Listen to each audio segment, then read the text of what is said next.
Hammaga salom do'stlar. ICN Talks'da yana ko'rib turganimizdan xursandmiz. Bugungi epizodimizda maxsus mehmonimiz bor. Birinchi marta Trust Wallet vakili Evan Chen biz bilan. Xo'sh, ahvollaringiz Juda qalay? yaxshi, rahmat. Meni taklif qilganingiz uchun minnatdorman. Oxir paytlarda ishlaringiz qanaqa ketyapti? Juda ajoyib. Bugun 6-noyabr. Biz AQSh saylov natijalarini eshitdik. Butun kripto industriyasi juda xursand va biz buni allaqachon nishonlashni ham boshlab yubordik. Ha, to'g'ri. Bu kelajak rejalari uchun hal qiluvchi vaqt, to'g'rimi? Donald Tramp prezident bo'ldi. Bu biz uchun juda muhim bosqich. Tushunarli. Bu butun dunyo industriyasi uchun yangi davr bo'lishi mumkin. Sizning kompaniyangiz nuqtai nazaridan bunday voqealar qanday global ta'sir ko'rsatadi? Bu masala bir nechta darajada ta'sir qiladi. AQSh butun dunyoga katta ta'sir ko'rsatadi. Siyosiy, iqtisodiy va albatta kripto industriyasiga ham. AQSh kripto bozorida juda kuchli, unda katta loyihalar va ko'plab kripto egalari mavjud.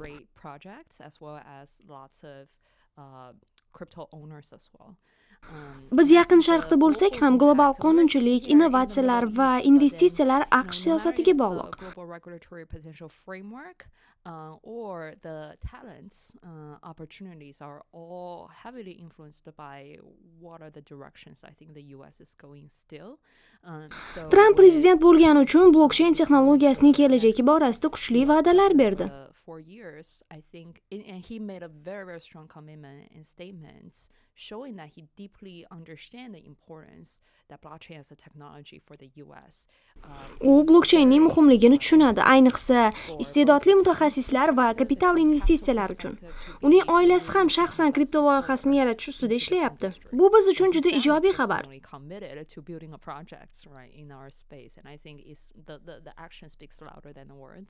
Chunki so'nggi yillarda kripto industriyasi ko'proq noaniqlik va xavotirda edi.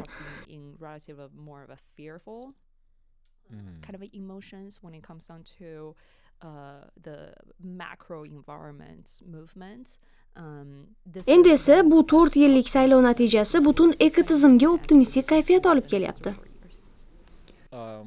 Kompaniya darajasida Trust Wallet haqida auditoriyaga tushuntirib bera olasizmi? Men xohlayman tomoshabinlar sizni biznesingizni aniqroq tushunishini. Albatta, avval o'zingizdan so'ray. Trust Wallet haqida birinchi marta qachon eshitgansiz?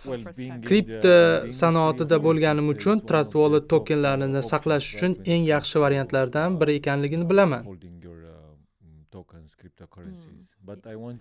Ammo sizni nuqtai nazaringizdan ko'proq eshitishni xohlardim. Ajoyib. Trust Wallet 2017-yilda tashkil etilgan.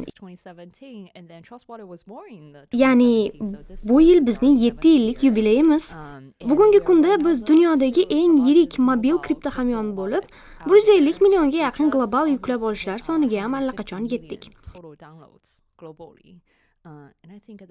Taqqoslash uchun Binance hozir 230 million foydalanuvchiga ega. Bu shuni ko'rsatadiki, markazlashmagan moliya va blockchain texnologiyalariga qiziqish juda katta.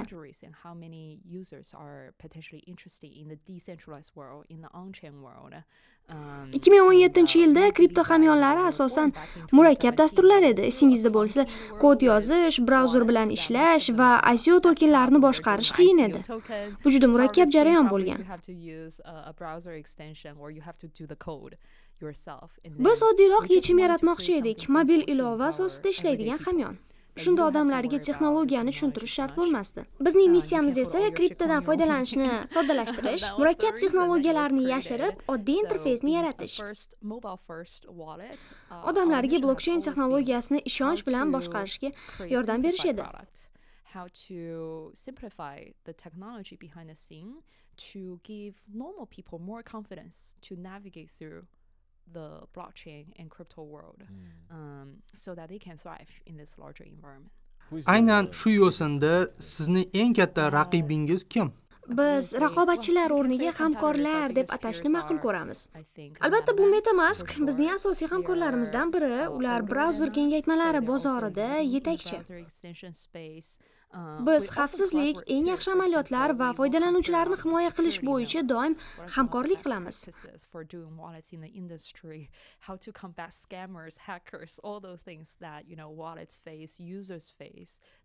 Chindan ham biz barchamiz kripto industriyasini rivojlantirish uchun birgalikda ishlayapmiz.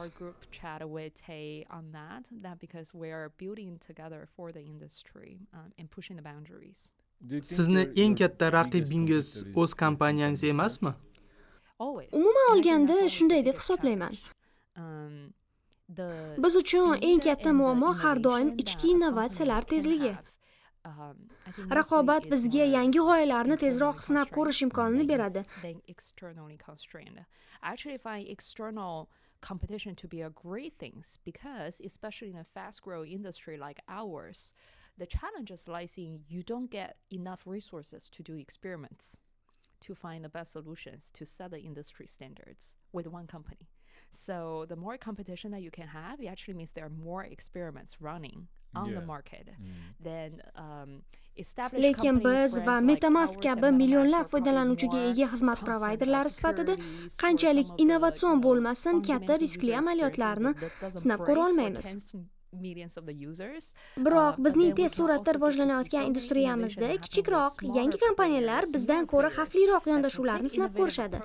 Biz ularni kuzatib, kerakli xulosalar olamiz va kerakli narsalarni o'rganib ham olamiz. Shuning uchun biz raqobatni dushman sifatida emas, balki o'rganish imkoniyati sifatida ko'ramiz. Shuningdek, tashqi raqobat albatta o'z navbatida ichki imkoniyatlarimizni qayta ko'rib chiqishga va kuchaytirishga undaydigan omil ham. Lekin bu haqiqat, chunki odamlar kompaniyani tashqi tomondan odamlarga tanitadigan narsalar bu kompaniya ichidagi energiya hisobiga paydo bo'ladi. Marketolog sifatida aytaman, mening nazarimda bizneslar 3 muhim kategoriyaga bo'linadi: sog'liq, boylik va munosabatlar. I'm a marketer, so from my perspective, businesses in general fall in these 3 major categories. Either is health, wealth or relationship. And then I Sizni biznes boylik bilan bog'liq, ya'ni odamlarni aktivlari, jamg'armalarini saqlaysiz. Biroq bunday nozik ishlar albatta munosabatlar orqali amalga oshiriladi. Biznes nuqtai nazaridan ishonch, mijoz jalb qilish varonkasining qaysi bosqichida eng muhim rol o'ynaydi? your customers acquisition, right? Like how do you build that trust? Where do you put the trust as a layer in this funnel? Men doim aytaman, biz ishonchsizdek ko'rinadigan, ya'ni shaffoflik va verifikatsiya imkoniyatini beradigan texnologiyalar yaratamiz. Lekin aslida biz insonlarga ishonch hissini beradigan texnologiyalar yaratishimiz kerak. Odamlar har doim ham har bir jarayonni tekshirib o'tirmaydi. Ular mahsulot yoki protokolga ishonib, undan foydalanishni xohlaydi xolos. Trust Wallet esa foydalanuvchilarga aynan mana shunday qarorlar qabul qilish jarayonidagi eng samarali vosita. O'zingiz marketologsiz, buni yaxshi tushunasiz. Ishonch biz uchun eng muhim brend aktivlaridan biri. Ishonchni saqlash o'ta murakkab jarayon, xuddi inson munosabatlari kabi, chunki siz uni har safar qayta va qayta isbotlashingiz kerak. Har bir mijoz tajribasi, har bir o'zaro aloqada mustahkamlanishi lozim. Har bir mahsulot va xizmatda ishonchlilikni ko'rsatish kerak. Brendingiz nomi ham aynan ishonch bilan assotsiatsiya qilingan. To'g'ri, bizda mukammal brend bor, lekin bu mas'uliyat degani. Kutilmalarni oqlash uchun Albatta, kutilmalarni oqlash uchun Trust Wallet ishonch degani bu juda katta umidlarni uyg'otadi. Shuning uchun biz shu nomga mos kelishga harakat qilamiz. Bizning kompaniyada 2 asosiy qadriyat bor. Menimcha, ikkita eng muhim tamoyil ishonchni shakllantirishda katta rol ham o'ynaydi o'zi. Birinchisi halollik. Ko'p kompaniyalar halollikni asosiy qadriyat sifatida e'tirof etadi, lekin biz buni kundalik ish faoliyatimizda asosiy tamoyil sifatida qabul qilamiz. Kripto industriyasi hali ham ham yosh va tez rivojlanayotgan soha va ba'zan firibgarlar tufayli uning obro'si zarar ko'radi. O'ylashimcha, bu industriyada barcha bizneslar yoki produktlar deysizmi, o'zini o'zi boshqaruvchi va barqaror biznes qurib sohamizni to'liq ishonchli ekotizim sifatida shakllantirishga xizmat qilsa va bu yo'lda prinsiplarga tayansa, bu eng zo'r yo'l aslida odamlarga ta'sir ko'rsatish uchun. can hold up to a high integrity and principle standards to be able to influence the culture here. That I think Menimcha bu juda ham korporativ javob bo'ldi. Bilaman, bu korporativ javob, lekin siz bunga ishonishingiz kerak. Ayniqsa agar 7 yildan beri yashab kelayotgan produkt, ya'ni hamyon uchun javobgar shaxs bo'lsangiz, bilasizki, siz bozorga olamshumul innovatsiyani qanchalik tez yaratib olib kirish uchun bellashmayapsiz. groundbreaking innovation. Balki prinsip va standartlarga sodiq turib, o'zingizni namoyon qilyapsiz. Qanday ko'proq daromad qilsam ekan yoki keyingi yil ko'proq foydalanuvchilarni qanday jalb qilsam ekan demayapsiz, balki 5, 10 yoki hatto 20 yil davomida bu vaqt, bilasiz, bizning industriyada juda uzoq payt hisoblanadi. Aynan shu sohada yetakchi bo'lib, communityni o'z atrofingizda to'plab, uzoqni o'ylab ish qilyapsiz. Agar gap aynan ishonchga kelganda, eng muhim nuqta bu xato qilgan paytingiz to'g'ri xulosa bilan qaror qabul qilish. Bilasiz, bizning sohada xavfsizlik masalasi juda murakkab va bu hech qachon 100% kafolatlangan emas. Hech kim sizga 100% xavfsiz va ishonchli deb va'da ham bera olmaydi.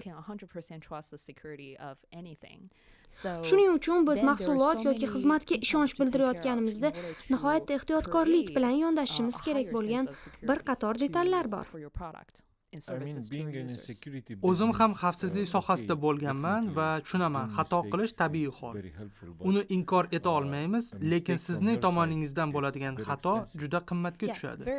Very expensive money wise, very expensive trust wise. Pul jihatidan juda qimmat, ishonch jihatidan esa yanada qimmat. Foydalanuvchilar nuqtai nazaridan esa mutlaqo qimmat. Shuning uchun yil boshida biz issiq hamyon, ya'ni hot wallet va dasturiy hamyon, software wallet sifatida xavfsizlik va maxfiylik bo'yicha global ICO sertifikatiga ega bo'lgan birinchi hamyon bo'ldik. Bu jarayon bizdan 1 yil vaqt oldi. Jamoalarimiz bilan ish jarayonlarini, tartib-qoidalarini ishlab chiqish, korporativ masalalar bilan shug'ullanish talab qilindi. Lekin bu sertifikatga ega bo'lishimizning asosiy sababi o'zimizni yanada yaxshi tashkil qilish, tamoyillar va standartlarni belgilash edi. Shunda kompaniyadagi har bir xodim o'z lavozimida to'g'ri qarorlar qabul qila olishi va to'g'ri harakatlarni amalga oshirishi mumkin bo'ladi. Ayniqsa, mamlakat miqyosida muammolar yuzaga kelganda. Bu ishlarning barchasi ko'zga ko'rinmaydi. Hech kim ularni albatta ko'rmaydi. Lekin jamoadagi barcha bo'limlarning to'g'ri ishlashini ta'minlash uchun tizim va strukturani yaratish kerak edi. Shuning uchun biz foydalanuvchilarning mablag'larini xavf ostiga qo'ymaslik yoki qimmat xatolarga yo'l qo'ymaslik uchun aniq standartlarga amal qilamiz. Lekin shunday qimmat xatolar ba'zan sodir bo'lishi mumkin. And that's actually some of the users were initially frustrating about, oh, I cannot find my money. And then we're honest about it. We'll be like, this is our problem, our mistakes. Even for users who haven't found it, we automatically drop the money because we know the wallet addresses that were affected to their account, even if they don't contact us. To'g'ri, bu har doim keyingi harakatlarga bog'liq, to'g'rimi? Muammo sodir bo'lgandan keyin keyingi vaziyat, bu sizni kompaniyangizda olib qoladigan yoki butunlay tark etishga majbur qiladigan narsa. Yes. Because it's okay, we are all humans and To'g'ri, lekin agar men ko'rsam, siz allaqachon meni muammom ustida ishlayotgan 5 kishi bor. Ular 24/7 ishlayapti. Meni doimiy ravishda xabardor qilib turishyapti. Va bilasizmi, men sizni buni eng ustuvor vazifa sifatida qabul qilayotganingizni ko'ryapman. Keyin siz muammoni hal qilasiz, to'liq mablag'larni qaytarasiz, uzr so'raysiz va barcha kerakli ishlarni bajarasiz. Va biz muammoni manbasini topdik, uni hal qildik va bundan keyin biz bilamizki, 1, 2, 3 hammasi joyida. Bu butunlay boshqa vaziyat bo'ladi, to'g'rimi? Bu shunchaki biz sizga keyinroq qaytamiz deyishdan mutlaqo farq qiladi. Aynan shunday. Chunki siz endi ishonishingiz mumkin, to'g'rimi? Siz endi bilasizki, bu kompaniya o'z xatolarini tan olib, ularga egalik qiladi va kelajakda ham agar xato sodir bo'lsa, ular buni hal qilishadi deysiz. Bu esa mijozlarni ushlab qolishning eng kuchli omillaridan biriga aylanadi. If you solve people's problem, Ko'p foydalanuvchilar aslida juda kechirimli, chunki ular bizning sanoatimizda bunday xatti-harakatlarni tez-tez ko'rishmaydi. Shunday ekan, biz mavjud ekanmiz, aql bilan qarorlar qabul qilamiz va imkon qadar har doim mas'uliyatni olamiz, foydalanuvchilarni hurmat qilamiz. Men o'ylaymanki, bu ishonchni shakllantiradi. Men ilgari ham aytganman, ishonch bozor pasaygan davrda, ya'ni bir marketda biz uchun eng yaxshi mijozlarni ushlab qolish strategiyasi bo'ldi. 2022-yildan 2023-yil oxirigacha bo'lgan davrda, ya'ni bozor pasayish davomida biz marketingga deyarli hech qanday pul sarflamasdan bozordagi ulushimizni 2 baravarga oshirdik. Bu faqat organik o'sish va odamlarning bizga bo'lgan ishonchi tufayli sodir bo'ldi. Odamlar qayerga borishni bilmaganlarida yoki bozorga ishonmaganida ular xavfsiz boshpana izlaydi. Men juda xursand bo'ldimki, ko'plab odamlar Trust Wallet'ni o'zlarining kriptovalyuta uyi sifatida ko'rishadi va biz bilan qolishga qaror qilishdi. Agar siz kimningdir ishonchli uyi bo'lishingiz mumkin bo'lsa, menimcha bu katta ta'sirga ega va juda ham qadrli narsa. Ha, albatta, siz kompaniya uchun juda yaxshi ishlar qilyapsiz. Mijozlarni ushlab qolish va to'g'ri qarorlar qabul qilish bo'yicha. Bosh direktor o'rinbosari sifatida 2 hamkasbingiz bor. Oddiy, zerikarli ish qiluvchi odam, u asosiy muammolarni yechadi, lekin juda zerikarli usulda, to'g'rimi? Keyingisi yangi, yosh va g'ayratli odam, stolga innovatsiyalar olib keladi. Ishtiyoqi uning asosiy kuchi. Siz qaysi yondashuvga ko'proq e'tibor berasiz? Siz yo'q, biz strategiyaga amal qilishimiz kerak deysizmi? Yoki yosh xodimlarga ko'proq ovoz berasizmi?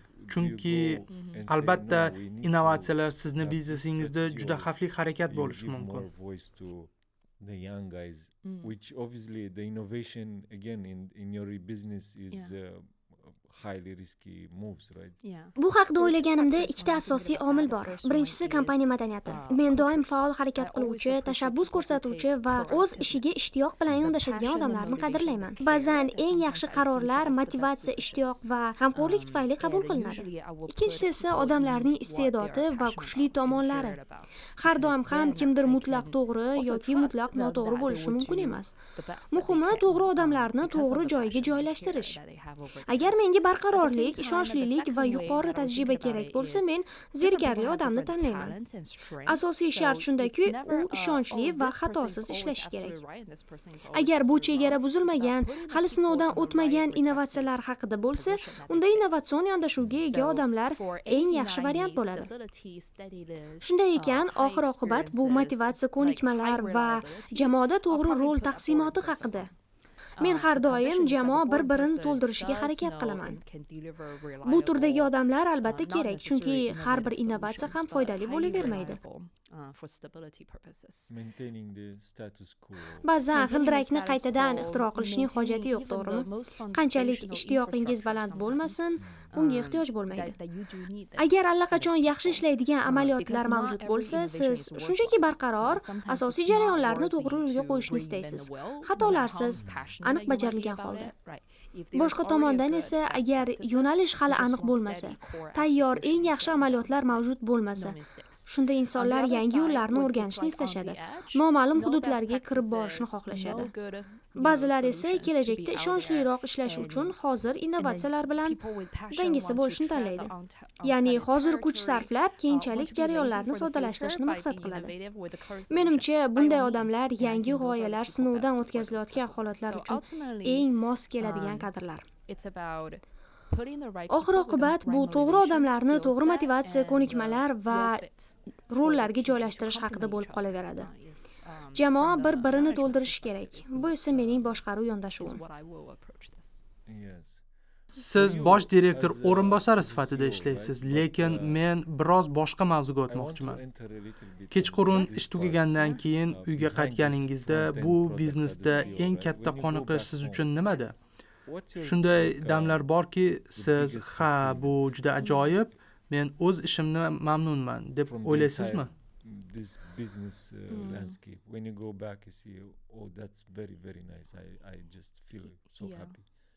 Aslida men bu lavozimni ixtiyoriy ravishda tanlagan emasman. Men bu rolni oldim chunki kimdir mendan buni kutayotgan edi va men shunchaki mas'uliyatni bajargim keldi. Men uchun shuhrat, pul yoki qudrat muhim emas. Bu narsalar menga qoniqish bermaydi. So for me, the name, the money, the power doesn't mean much at all. Like that doesn't give me fulfillment. And we're talking about the name. Because Chunki you sizda already have mashhurlik it, or allaqachon is- bor, shuning uchunmasmi? I don't think Menimcha they're bu the to'g'ri right- sabablar emas va they're not- ishonchli they're not motivatsiya the ham right emas. drivers, nor Shu they're sababli men reliable o'z ismimni drivers for ataylab me.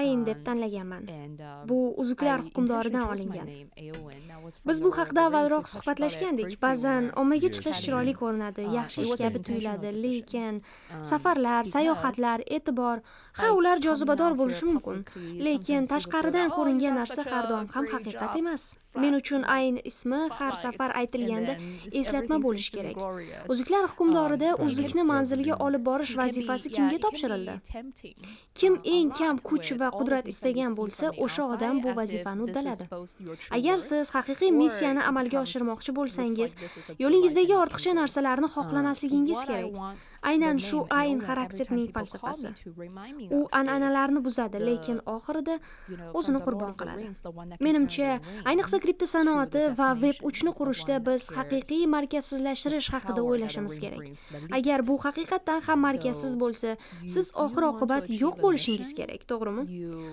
Shu cannot sababli desire e'tiborga a lot of chanqoqlik the qilish kerak emas. auxiliary Pul yoki qudrat good things ortidan around quvish them. kerak emas. Um, Agar and sizning Aowen, this asosiy maqsadingiz character odamlarga defies the texnologiyalar tradition orqali and kuch berish also bo'lsa, at the siz same time o'z she shaxsiy manfaatlaringizdan sacrificed in the end. voz kechishingiz For kerak. me, I think Men it's texnologiyalar very inson important, tabiatini especially o'zgartira when we're oladi deb building in the ishonmayman. crypto industry and the Lekin Web3 inson industry, tabiatini is inobatga to olgan thinking holda about texnologiyalar the yaratish ultimate mumkin. decentralization is Bu that you need to realistik va distribute erishish the mumkin bo'lgan yondashuv. And so don't crave for the fame, don't crave for the spotlight, don't crave for the money and the power that you may come along with this so that you can carry the mission towards the end. And for Bu me, odamlarning hayotiga qanday the ta'sir mission ko'rsata has olganimiz. always Bu been biz yaratgan how to mahsulot empower orqali people bo'lishi mumkin through yoki technology. odamlar biz So bilan I don't bo'lgan believe suhbatlar technology orqali. can change human nature. Men barcha mijozlarimizni That- eslayman. that's why I Ba'zi believe that hikoyalar building a bizga good kuch ham product beradi. that taking Masalan, human nature Trust Wallet seriously, Afg'onistondagi urush enhance qochqinlariga yordam the berish human uchun life ishlatilgan. is Masalan, bu what I qochqinlar believe is nima qilishi practical mumkin edi? and Ular achievable. o'z aktivlarini blokcheynda, And on-chain the formatda fulfillment kriptovalyuta that you asked shaklida me saqlab as I qo'yishgan come back va to the 12 ta end of the maxfiy so'zni day eslab is, qolishgan. Keyin ular chegarani what are hech the qanday human moddiy lives boyliksiz that I get kesib to o'tishgan. touch Keyin upon? ular xavfsiz joyga yetib borgach, internetga ulanish imkoniga ega bo'lishgan, arzon telefon sotib olishgan, ilovani yuklab olib, bu Trust Wallet bo'lishi shart emas, istalgan ilova bo'lishi mumkin, lekin shunchaki foydalanish qulay bo'lgani sababli ular bizni tanlashgan. Shunday qilib ular 12 ta maxfiy so'zni kiritishgan va keyin o'z aktivlariga kirish imkoniga ega bo'lishgan. Bu eplasang meni tutib ol degan tushuncha. Va men shuni his qilamanki, siz odamlarga o'z aktivlarini himoya qilishga yordam bera olasiz. Ular o'z aktivlarining haqiqiy egalari bo'lishadi. Ular o'z mablag'larini to'liq o'zlari boshqarish imkoniga ega bo'lishadi. Ular nazorat qila olmaydigan jismoniy xavflardan o'z aktivlarini himoya ham qilishlari mumkin. Bu juda kuchli missiya. Lekin bu hamyonning faqat bir tomoni, ya'ni o'z mablag'larini mustaqil saqlash. And they do remember the 12-word secret phrase. And then they pass the border with nothing. When they are getting to somewhere that's safe, they have the internet access, they get a cheap phone, download the app, and it doesn't even have to be Trust Wallet. It can be any app, but it just happens to be we're easy to use. So they use us, putting the 12 secret word, and then boom, they can get access to their assets. Catch me if you can. And then I do feel that you can help people to protect their assets, that they ultimately have ownership, that they have the choice to choose to go self-custody that fully on their own and protect them from physical danger situations that they cannot control. That is a very powerful mission, but this is only one side of the wallet with the self-custody But side. Lekin siz ham bilasizki, bu narsa yomon insonlar uchun ham mavjud. Masalan, giyohvand moddalar sotuvchisi ham aynan shu ishni Shuning qilishi uchun mumkin. fiat, ya'ni an'anaviy pul tizimi juda muhim.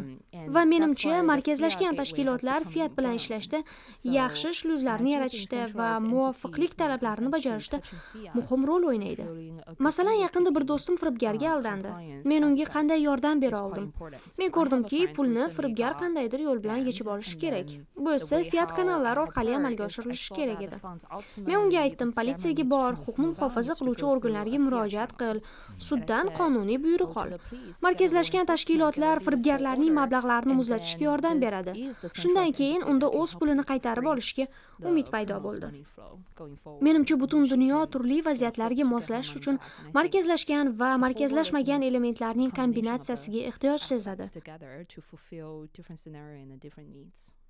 I'm never a super black and white person. I think it's all about the right context and the right for the right solutions. Firibgarlik bilan bog'liq masalalarda sizni barcha ishingiz fiat tizimiga kelib taqaladi, shunday emasmi? Yoki boshqacha qilib aytganda, blockchain tizimidan chiqib, Ha, aynan shunday. ha, ya'ni bu siz qila oladigan maksimal narsa. Keyin esa bu ishni huquq-tartibot organlariga topshirish kerak, to'g'rimi? Ha. Lekin hatto blockchain dunyosida ham hamyonlar shunchaki eshik vazifasini bajaradi.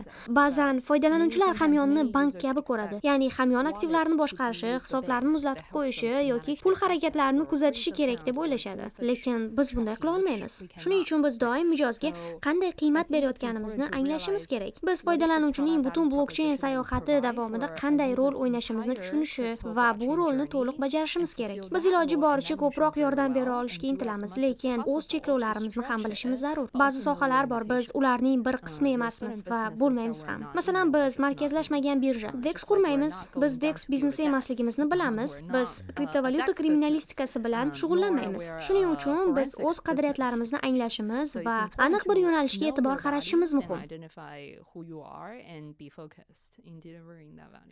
Lekin bu qiziq emasmi? Odamlar markazlashmagan tizimdan foydalanishni boshlagan, lekin baribir eski bank tizimiga bog'langan qolishyapti. Bitcoin egalari ham o'z aktivlarini markazlashgan bank xizmatlaridan saqlashyapti. Bu haqida qanday fikrdasiz? These guys they are just keeping their Bitcoin in a third party bank services. Like what do you think about these guys? Men avval aytganimdek, odamlarning xavflarga bo'lgan munosabati har xil. Har bir kishi o'zining shaxsiy risk boshqaruv strategiyasini tanlashi kerak. Misol uchun, men AQShdan Birlashgan Arab Amirliklariga ko'chib o'tayotganimda o'z kripto mablag'larimni Cold Wallet yoki Hot Walletdan markazlashgan birjaga o'tkazdim. Sababi, sayohat paytida jismoniy xavf yuqori bo'ladi. Yo'lda aktivlarimni yo'qotish xavfi ishonchli markazlashgan birja bankrot bo'lish xavfidan ko'ra yuqoriroq edi. Bu holatda markazlashgan tashkilotlarga ishonch xavfi pastroq edi. Shuning uchun men o'z aktivlarimni u yerda saqlashga qaror qildim. Lekin keyinchalik o'zim uchun xavfsiz joy topganimdan so'ng biz ko'chib o'tdik. Barcha narsalarni saqlash uchun mos joy qidirdik. Jismoniy xavf ancha pasaygandan keyin va markazlashgan tashkilotlarga ishonch xavfi yana oshgandan so'ng men o'z mablag'larimni yana mustaqil boshqaruvga o'tkazdim, chunki ularga tegmadim. Bu misol shuni ko'rsatadi: qat'iy qoidalarga bog'lanib qolmang. Har bir qaror kontekstga qarab baholanishi kerak. Biz yaratgan mahsulot va yechimlar odamlarga imkoniyat va erkinlik berish uchun mo'ljallangan. Odamlar o'z holatlariga mos ravishda tanlov qilishlari kerak. Men markazlashgan tashkilotlarni shunchaki tanqid ostiga olib, ular yomon, ular 100% noto'g'ri deb aytishni istamayman. Markazlashgan tizimlar mutlaqo yomon, markazlashmagan tizimlar esa mutlaqo mukammal degan fikr obyektiv bo'lmaydi. Bu subyektiv va juda tor fikrlash bo'lib qoladi. Men odamlarga muvozanatli yondashuvni tavsiya qilaman. O'z kontekstlaringizni inobatga olgan holda, qachon qaysi variantni tanlash yaxshiroq ekanini o'ylab ko'ring. O'zingizning ehtiyojlaringiz va maqsadlaringizga mos ravishda harakat qiling. Bigoted to some extent.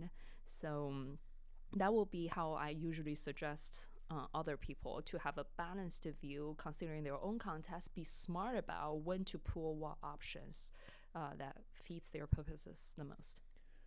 Siz dunyoni tushunadigan, hamma narsani to'g'ri tahlil qiladigan odamga o'xshaysiz.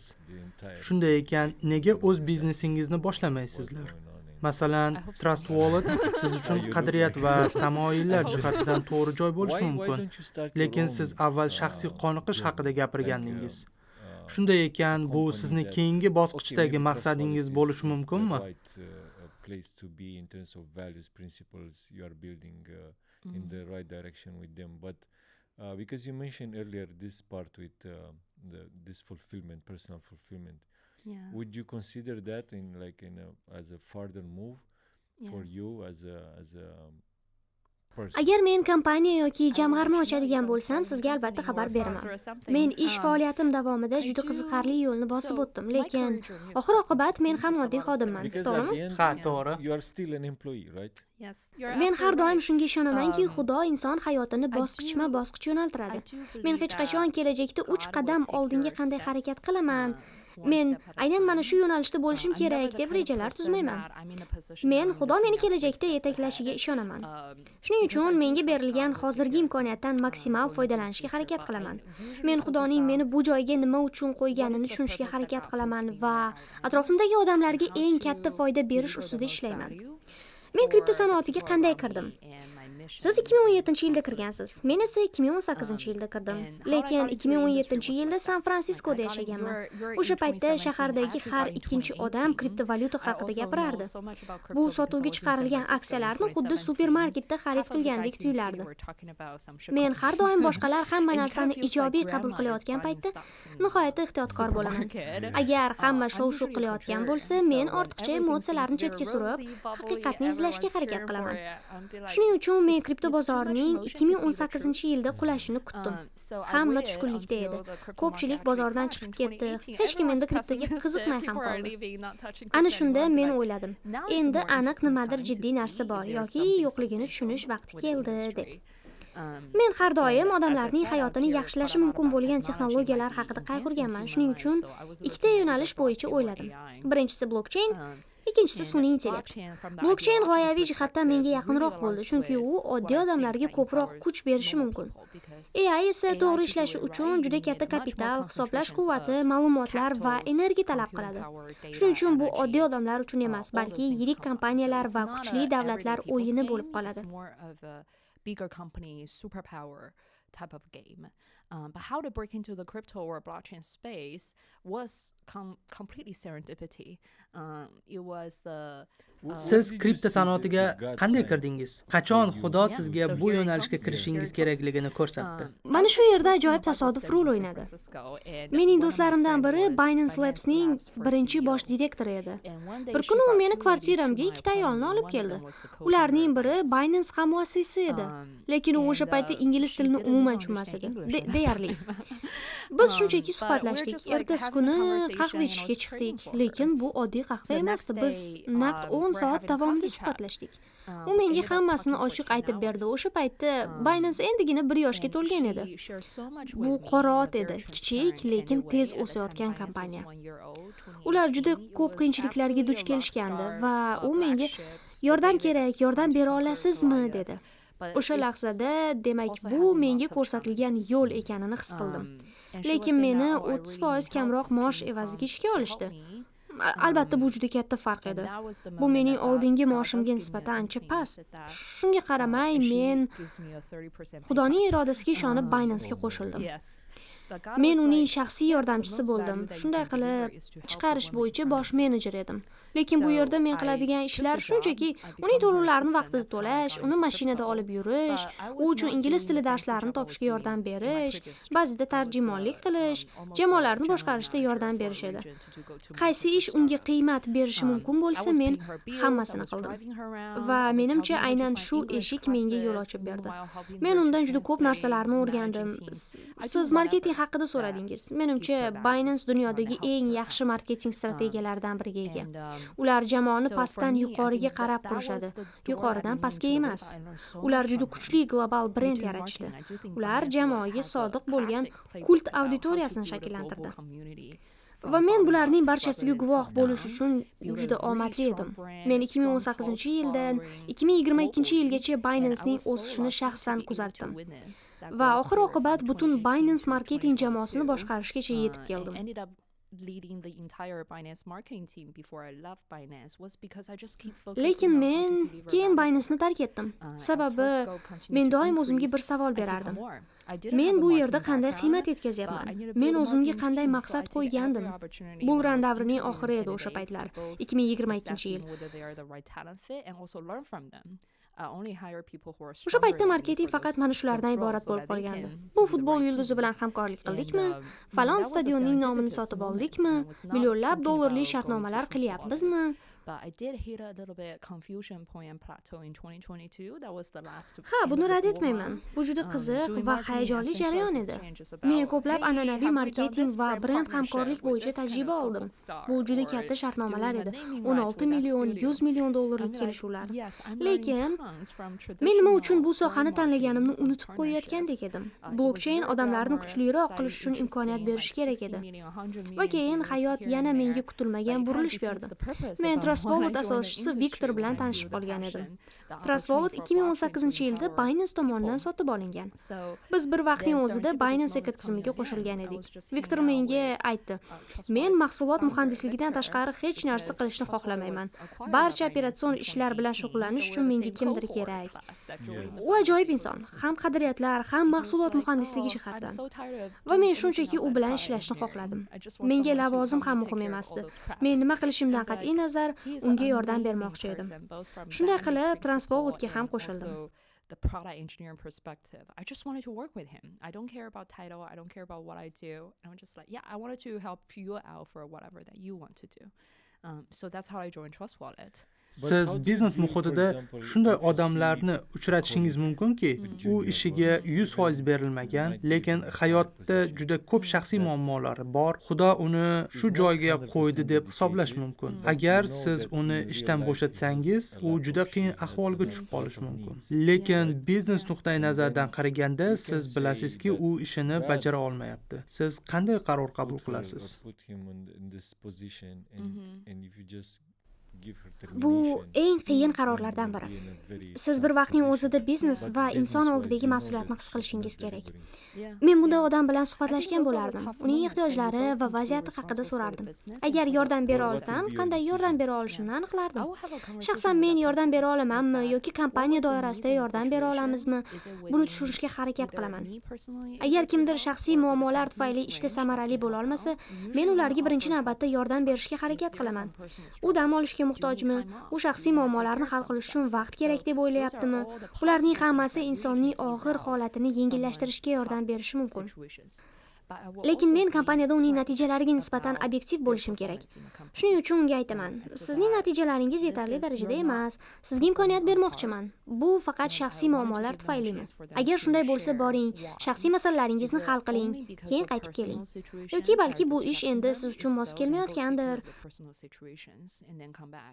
Or the job may not be the right fit for them in their life anymore. Bunday holatda qancha muhlat berasiz? Are you able to give to this situation? Men odatda ikkinchi imkoniyat beraman. Birinchi bosqichda qanchalik yordam bera olishimizni ko'ramiz. Ishlar yaxshilanishini xohlaymiz albatta.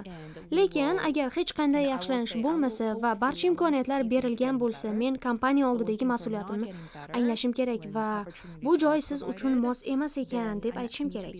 Chunki agar kishi o'z ishida o'zini haddan tashqari bosim ostida his qilsa, u hech qachon samarali ishlay olmaydi. Lekin men hech qachon shunchaki odamni ishdan bo'shatib yubormayman. Unga tavsiyalar beraman, uni boshqa ish topishiga yordam beraman. Agar u yangi ishiga suhbatga chaqirilsa, men uchun yaxshigina tavsiyanoma ham beraman. Agar men ish joyining unga haqiqatan mos kelishini his qilsam, unga albatta qo'llab-quvvatlovchi tavsiyalar beraman. Chunki mening prinsipim shunday. Har bir inson o'z kontekstiga ega. Yordam taklif qilinishi kerak. Odamni inson sifatida ko'rish kerak. Lekin muammoni hal qilishda aniq dalillarga tayanish lozim. Ba'zan odamga ishlashga imkon berish yordamdir. Ba'zan esa ularni o'z joyida qamalib qolishiga yo'l qo'ymaslik eng katta yordam bo'ladi. Men shunday lahzalarda duo qilaman, chunki inson harakat qilgan holda ham ko'plab omillar unga bog'liq emas. Men that I do ishonamanki, pray and I oxir-oqibat Xudo I har do bir pray insonni that kerakli there yo'lga are yetaklaydi. so many factors going behind the scene that ultimately God will take care of the person as well. When it Shaxsiy comes to yutuqlarga personal keladigan achievements, bo'lsak, siz o'z kelajagingizda what do qanday you tasavvur see, qilasiz? like, Masalan, how much 3 yil do you ichida expect qanday from God o'zingizni on this rivojlantirmoqchisiz? journey, and how Bu much do you jarayonda expect Xudoga from qanchalik yourself? ishonasiz va Like, qanchalik let's say o'zingiz in the next harakat 3 years qilasiz? you want to be in this position. Okay, I want to develop this next version of myself, right? How much do I rely on God on this, on how much I will actually take action on towards that goal? Yeah. How do you see this? Bu mening qadriyatlarimning bir qismi. Menimcha insonning yer yuzidagi eng muhim vazifasi yakunda yutuqlarga erishish emas, muvaffaqiyat ham, muvaffaqiyatsizlik ham insonning haqiqiy qadriyatlarini belgilamaydi. Hatto men hozir ish joyimga qanday hissa qo'shayotganimni, men kim ekanligimni ham to'liq belgilamaydi. Chunki hayotda ko'plab holatlar bor, natijalar esa doimo oldindan aytib bo'lmaydigan narsa. Bugun siz hayotingizning eng yuqori cho'qqisida bo'lishingiz mumkin, ertaga esa qulashi mumkin. Lekin bu sizning qiymatingizni belgilamaydi. Shuning uchun men hayotimni yutuqlarga emas, balki insoniylikka asoslangan deb bilaman. Men xarakterimni shakllantirishga harakat qilaman. Men har kuni yaxshiroq inson bo'lishga intilaman, chunki bu mening eng katta muvaffaqiyatim bo'lishi mumkin. Shu butun hayotiy yo'lim davomida o'zimning eng yaxshi versiyamga aylanishga intilaman. Xudoning menga bergan iste'dod va imkoniyatlarni to'liq ochib bera olishni xohlayman. Har doim hozirgi paytda nima qilishim kerakligini tushunishga harakat qilaman. Men qanday qarorlar qabul qilishim kerak, qanday so'zlar aytishim kerak, qanday harakatlar qilganim men uchun uzoq muddatli qadriyatlarimni mustahkamlashga xizmat qiladi. Mana bular mening haqiqiy hayotiy maqsadim. Speak particular words that can help me to achieve that long-term life mission goal of character building. Siz yaxshi inson bo'lish haqida gapirdingiz. Siz uchun yaxshi degani o'zi nima? Masalan, hozirgi zamonaviy jamiyatda, aytaylik, AQShda yaxshilik va axloqiy tushunchalar ancha chalkash bo'lib ketgan. Hamma o'z tushunchasiga ko'ra yaxshilikni talqin qiladi. Odamlar nima to'g'ri yoki noto'g'ri ekani haqida bahslashadi. Lekin men axloqni universal prinsip sifatida ko'raman. Men halol bo'lishim kerak, men mas'uliyatli bo'lishim kerak, qat'iyat va sabrni o'zimda shakllantirishim kerak. Mehribon ham bo'laman va eng asosiysi, o'zimni nazorat qila bilishim kerak. Men odamlarga do'stona muomala qilyapmanmi? Muammolarga to'g'ri yondashyapmanmi? Men uchun men yetarlicha malakaga ega bo'lyapmanmi? Bu narsalar yaxshiroq bo'lish mezonining har xil darajalari bo'lishi mumkin. Har kim har xil. Hamma odamning o'sish yo'li ham boshqacha. Sizningcha mehribonlik biznesda zaiflikmi? Menimcha odamlarga nisbatan mehribonlik juda muhim, lekin yumshoq bo'lish va chegarasiz harakat qilish xato. Mehribon bo'lish har doim ham hech qachon yo'q deya olmaslik degani emas. Bu ikki tushuncha bir-biriga bog'liq ham emas. Men qat'iy tamoyillarga asoslangan insonman. Agar gap muloqot va muzokaralar haqida ketsa, men quyidagilar bilan qarayman. Biz stolga nima qo'yamiz? Va siz stolga nima qo'ya olasiz? Biz nima xohlaymiz? Siz nima xohlaysiz?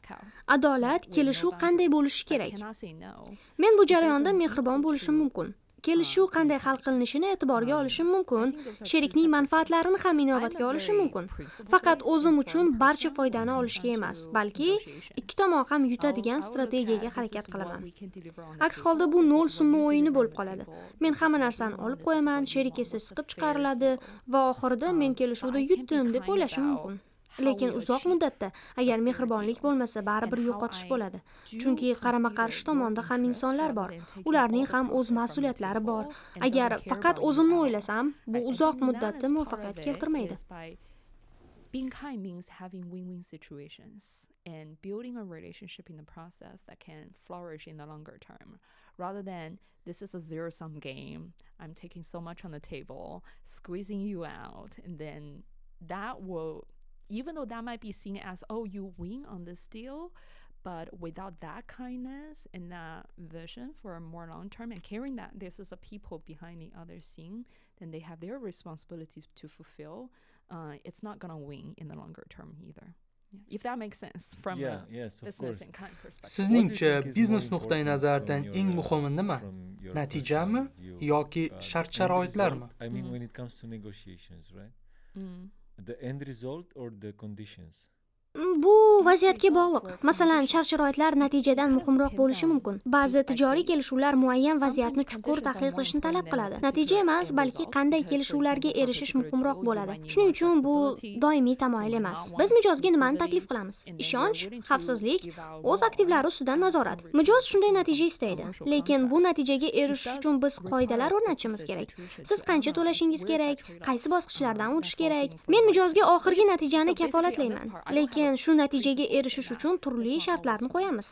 It needs to be analyzed. Demak, bu shartlar orqali mijozlarga bosim o'tkazishdek tuyulishi mumkinmi? What will be the end result for the user? This trust, this safety, right? Like I just want my assets I want to sleep well at night, right? But then the conditions to achieve that end result, you put all these business layers, right? You need to pay this much, you need to do 1, 2, 3, you need to have this terms and conditions in place. So I'm giving you the end result, but I put the conditions. Yes. Right? So then it's a matter of, okay, from my side, I'm giving you by default the end result, right? But then I'm let's say I'm squeezing you through the conditions. Squeezing you is maybe is not the right word, but Yeah, I'm trying to Ha, digest. lekin buni har kim o'zi hal qiladi. Kimdir maxfiylikni birinchi o'ringa qo'yadi, kimdir to'liq markazlashmagan tizimni xohlaydi. Kimdir senzurasiz, to'siqlarsiz xizmatga ehtiyoj sezadi. Ular ma'lum shartlarni qabul qilishga tayyor bo'lmasligi mumkin. Complete decentralization or no censorship, no gatekeeping at all. Agar shunday bo'lsa, ular bu xizmatni tanlamaydi. Biz ko'pchilik odamlar foydalanish uchun mahsulot yaratamiz. Mass market uchun mahsulot ishlab chiqaramiz. Yangi texnologiyalarni keng ommaga tushunarli va qulay qilishga harakat qilamiz. Mass market qabul qilishi mumkin bo'lgan kelishuv yo'llari qanday bo'lishi mumkin? The mass market in mind. Of course, the definition keep changing as the industry. Men ommaviy bozorga xizmat qilish bilan ta'minlashni davom ettirishim uchun qanday chora-tadbirlarni qo'llashim mumkin? The scale is different, but for Trust Wallet, we'll be looking Shu sababli men hech qachon biz butunlay muvofiqlik tekshiruvlariga qarshi kurashamiz, biz barcha qoidalarga bo'ysunmaymiz deya olmayman. Agar qonun qoidalar allaqachon mavjud bo'lsa va self custody wallet, ya'ni mustaqil hamyonlar ma'lum talablarga javob berish kerak bo'lsa, men bunday tartiblarni butunlay rad eta olmayman. Shuning uchun o'zimni mutlaq ozodlik uchun kurashuvchi yoki 100% markazlashmaganlik tarafdori sifatida tasvirlay olmayman ham. Agar men shunday pozitsiyani egallasam, bu Trust Walletning keng ommaga xizmat qilish missiyasiga zid bo'ladi. freedom fighter, like ultimate decentralized fighter for those things because it limits Trust Wallet's mission to serve the masses. you told me that you are not a black and white Yes. approach leader. I don't think there's Yeah. anything in the world that's 100% black and white. There are principles, but the principles needs to have flexibility to consider for the situations and the people. And Yeah, everyone's yeah. scale is different. Do you think Demak, this is, siz oq-qora tamoyillar asosida ish qilmaysiz, valuable shundaymi? skill for one business person to be flexible? No. Like Yeah. I mean, like in business, for example, the strongest your principles are,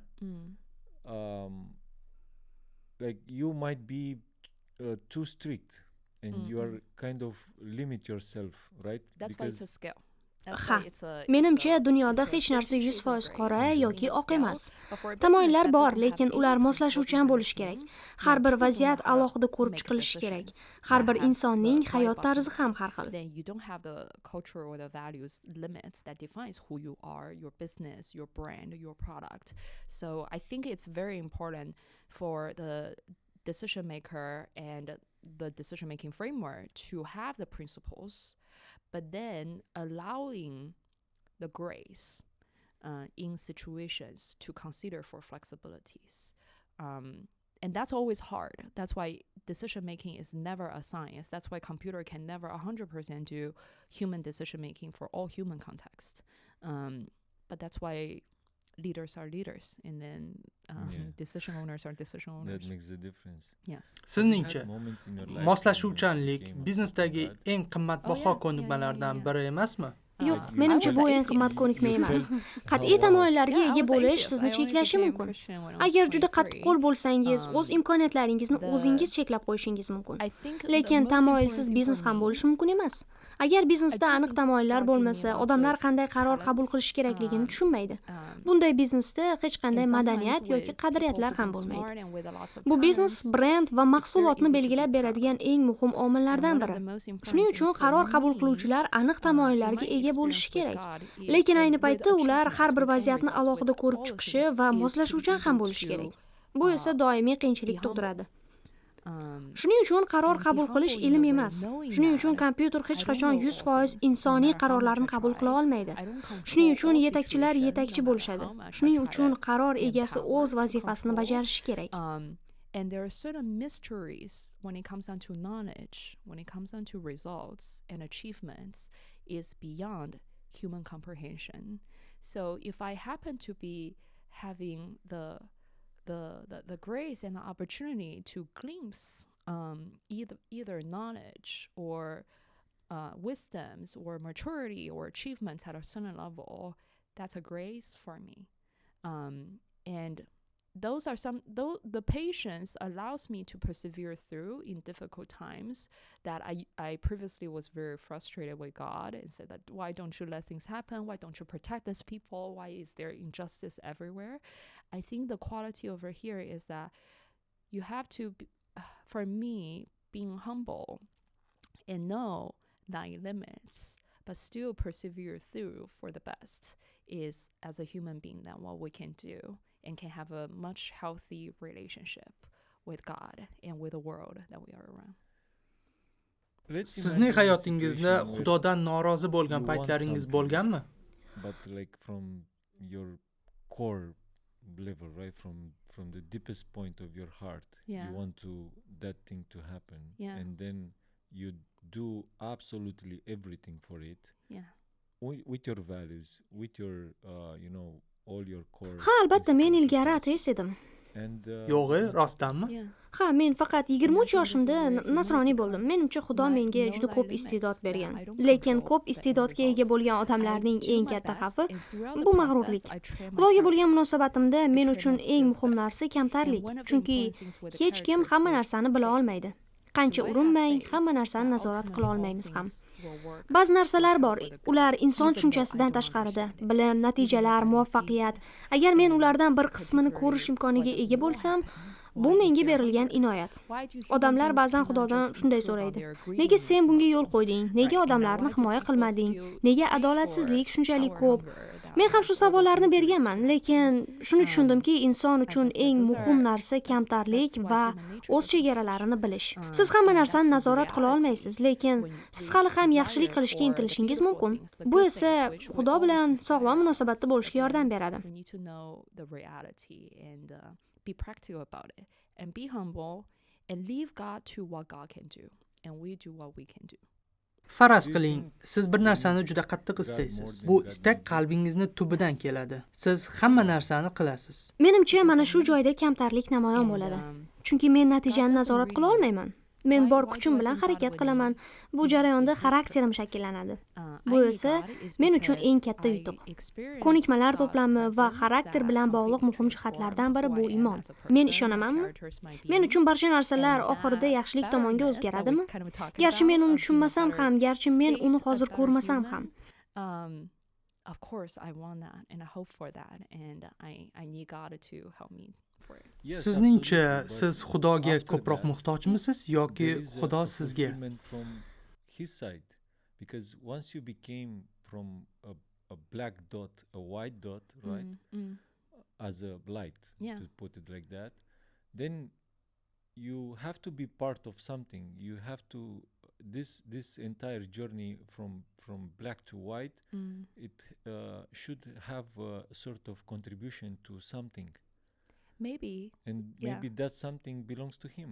Albatta, men it clearly Xudoga first ko'proq contributes muhtojman. to me Nega? in a 100% Chunki men cheklanganman, obvious way. lekin Xudo mukammal. It may be Xudo menga contribute to muhtoj deb him, o'ylashim let's uchun say, hech qanday 20 to sabab yo'q. 50% Men of the esa way, Xudoga muhtojman, then chunki that's why men I said that Xudoning I need borligini him his more than he qilganimda needs butun me, even shaxsim given va the xarakterim percentage of o'zgaradi. the possibility- Va bu yaxshilanish, bu But oldinga qadam ultimately, tashlash the degani. thing is, Albatta, again, men buni do I know xohlayman God? Do va I know how Xudodan he bu yo'lda feels menga yordam about, berishini so'rayman. me turning back? Yes. At least according to my faith, when I'm reading the Bible, there was a story about God as a shepherd. If he has 100 sheep, then he lost one sheep. What will he do? He will leave the 99 sheep to look for the one sheep and be very, very happy about it and celebrate it for the one sheep to come back. Yes, you're absolutely right. Will God be happy about it? I think God will be. But still, as the lost sheep, I probably won't survive without the shepherd. But then the shepherd still has 99 sheep rather than one sheep. So that's how, according to my faith and then the principles that I abide by, then how do I approach the thinking with how much I need him versus he needs me.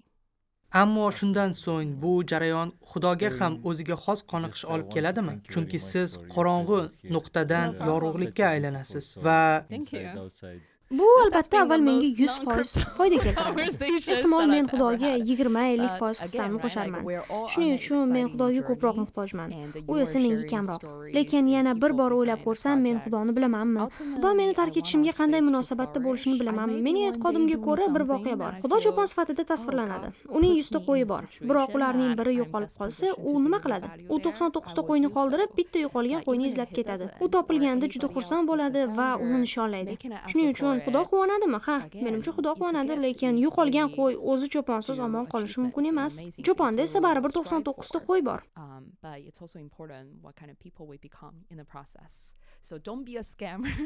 Don't be a hacker. What's the worth if you gain the whole world but lose your soul? Right. And then how we want our industry to be long surviving and be a proud industry that we're working in no matter where we go. I hope we can focus on more long-term and fundamental stuff. bu haqiqatdan ham chiroyli fikr. Men sizga chuqur minnatdorchilik bildirmoqchiman. Siz ichki va tashqi go'zallikka Thank you ega for giving insonsiz. Men bir kun kelib Xudo meni eng katta foydani yetkazishim mumkin bo'lgan joyga qo'ysa, albatta shu ishni qilaman. Agar Xudo meni boshqa yo'nalishga yetaklasa yoki boshqa bir kishiga yoki boshqa bir kishi bu sohada ilgari yursa, bu ham Xudoning in'omi bo'ladi. Agar biz muvaffaqiyatga erishsak, bu ajoyib, lekin jarayon davomida qanday odamga aylanishimiz undan ham muhim. Shuning uchun firibgar bo'lmang, haker bo'lmang. Agar butun dunyoni qo'lga kiritsangiz, lekin ruhingizni yo'qotsangiz, bu ishlar bunga arziydimi? I can talk about a million other things about project, about crypto industry or something else, but maybe this is what adds value the most. Exactly. And then we just go through it. Men bu podkastni o'z yo'lini topayotgan insonlar bilan uchrashish va shunday suhbatlar o'tkazish uchun boshlaganman. Men insonlar sizni haqiqiy lider sifatida ko'rishni istayman. Endi siz nimani qilishingizdan qat'iy nazar, biz boshqa darajada bog'langanmiz. Shuning uchun men ikkinchi qismni ham rejalashtirishni xohlayman. Men sizni shaxsingizni yanada chuqurroq o'rganmoqchiman. Ishonchim komil, ajoyib suhbat bo'ladi. Men ham juda xursand bo'lardim. Ochig'i bu men uchun shaxsiyatim haqida gapirgan birinchi intervyum bo'ldi. Boshida ichimda biroz qo'rquv bor edi. Siz hatto ko'z yosh qilayotganinga o'xshaysiz. Siz har doim bu podkastga qaytishingiz mumkin. Bu yerda siz yuragingizdagi barcha fikrlarni bemalol ifoda eta olasiz. Sizning ovozingiz va fikringiz bu yerda har doim qadrlanadi. O'zim ham suhbatdan chuqur ta'sirlandim. Conversations and the way how you see things around, the way how you want to build. I think it's absolutely beautiful. Yeah, thank you for that, Danny. Nothing to add, guys. Thank you very much for watching. See you again on the next one.